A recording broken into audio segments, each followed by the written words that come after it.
నంద్యాల జిల్లాలో ఇంటర్మీడియట్ చదువుతున్నటువంటి విద్యార్థినిపై కఠినంగా పెట్రోల్ పోసి సజీవ దహనం చేసినటువంటి విషయాన్ని మనం చూస్తున్నాము.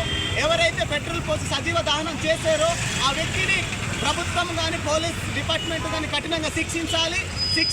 శిక్షించే వరకు ఇలాంటి ఉద్యమాలను మేము ముందుకు తీసుకెళ్తామనేసి ఈ సందర్భంగా మాట్లాడుతున్నాము.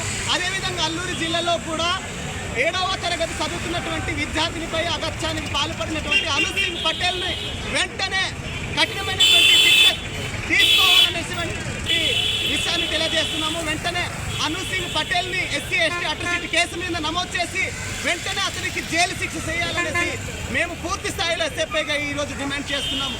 ఈరోజు చూసినట్లయితే మహిళలకు చిన్న పిల్లలు మొదలుకొని ముసలితనం వరకు ఉన్నటువంటి అమ్మ వరకు కూడా ఎక్కడ పడితే అక్కడ మానభంగాలు, రేపులు, అత్యాచారాలు చేస్తున్నటువంటి ఘటన చూస్తున్నాము.